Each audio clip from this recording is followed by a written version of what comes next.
Lobs are an OP. Lobs are bad. Lobs are the most useless structures in PA.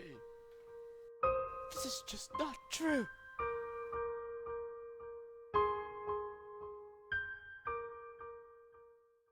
Yo guys, what's up? Back with a new build on Forge, and I think this build, I've been really enjoying it.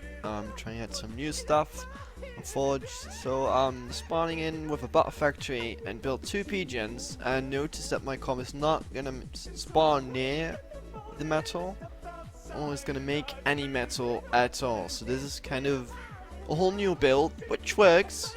So with the first fabber, you're not gonna exist your com. That was kind of a mistake.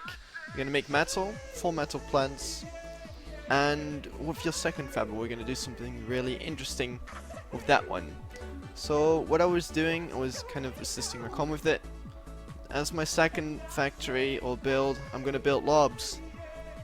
'Cause man, I've been enjoying Lobs. They certainly do need to be nerfed, because they still kind of suck.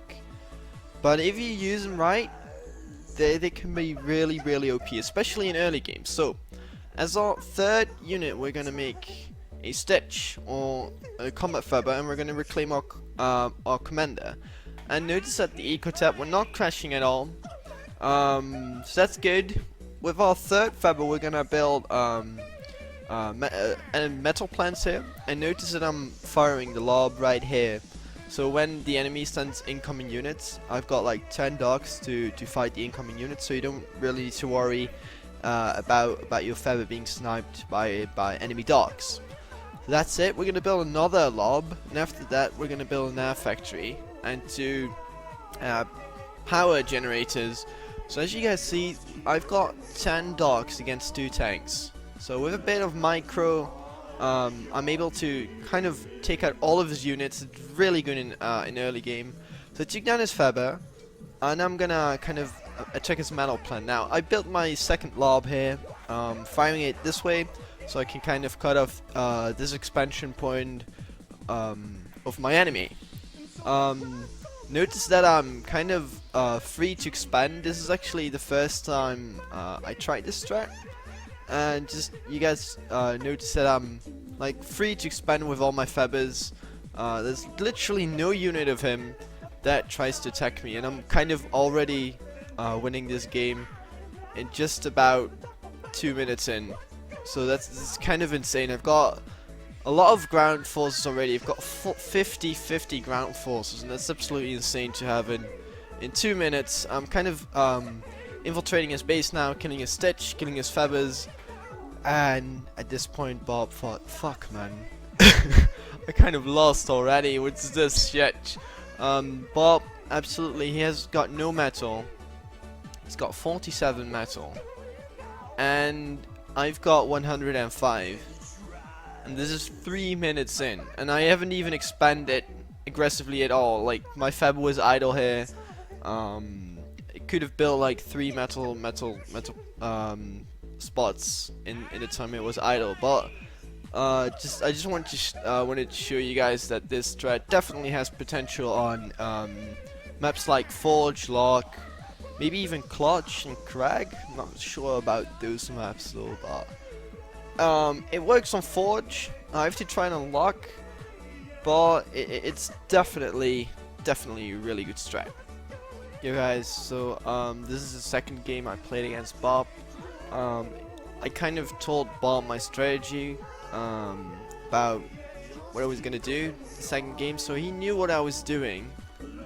And you guys still see, even though somebody knows what you're doing, it's still very hard to counter. I feel like my expansion game was way better. This game. And since Bob knew what I was doing, he was gonna not make a air factory second. He was gonna make a bot factory second, and he was is making sparks with that. Because well, sparks, if you're not microing your dogs, they are a really good counter against dogs. But the key factor is to counter sparks. If you have your dog selected, just press Control, and you see the range of your dogs, right? So if you keep have control pressed all the time, you have the range of the dogs, and dogs can outrange sparks by just a tiny bit. So if you keep the sparks kind of like on the edge of the red circle, because you guys will see there will be a red circle, you can outrange the sparks there, but it's really hard to micro. It takes a lot of micro, definitely a lot of APM, and I kind of changed the build up a bit. I was making a after my second lob, I was making a energy plant. So it wasn't really crashing on energy, because I found that I was crashing on energy when I made a air factory after my second lob.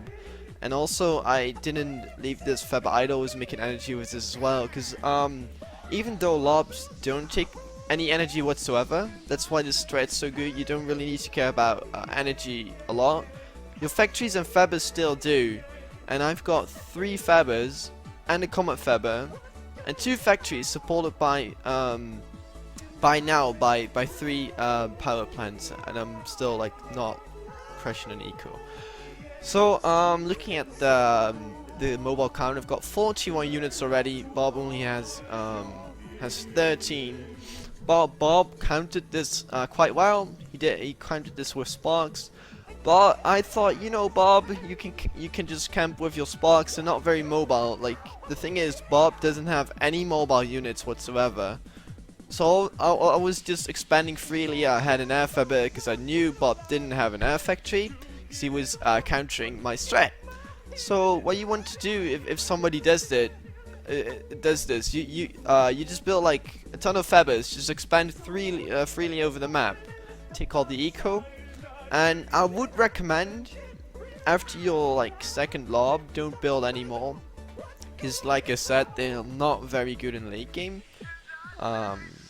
Since they take a lot of metal to build docks.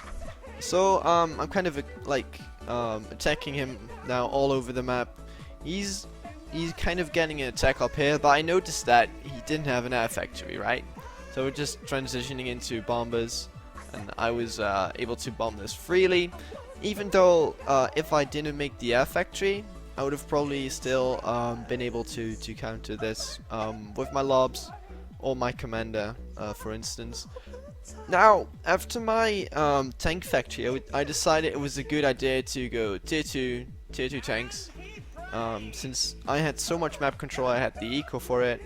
I had the unit count even. I still have more units than Bob. So I thought, you know, tier 2 factory is the best option for me at this point in time. And I'm gonna skip a bit forward here now. Now my tier 2 factory is done. Bob came in with quite a large army, but I was just able to counter this with some turrets, staying out of range of the sparks this time. Killing his army quite easily. I've got some levelers here to support it. As you guys can see, I've got more than twice as much as the eco of Bob. I got pretty much all map control. Bob's just still not able to counter the lobs. And at this point in time, I just thought, you know, I've got the eco for it. Let's transition back into tier 1, so I can contest the amount of factories Bob had built. I'm kind of pushing out with the levelers as well, since levelers are quite good against tanks. They're not very good against dogs, but that's why I got a shit ton of dogs with them as well. Yeah, he's really not able to expand whatsoever. My factory count is quickly going up, and as you guys noticed, while I was building the tier 2 factory, I started reclaiming my com with 2 stitches, just in case if I were to be crashing on eco. I had 2 stitches there to give me 60 extra metal, so I wouldn't crash on eco at all. I was still kind of reclaiming his com as well, coming in with an army here, and at this point in time, I think after this army was destroyed, Bob threw in the towel, and the game was pretty much over. So it's really hard to counter this strategy. Probably nobody has found a counter to this yet. Although I haven't really tested the strategy against Uber players like Monkey Soldier. They're very, very good. And yeah, I hope you guys enjoyed this little video about new strategies for small maps. This works for pretty much all small maps. Yeah, so let me know what you guys think, and I'll see you guys next time.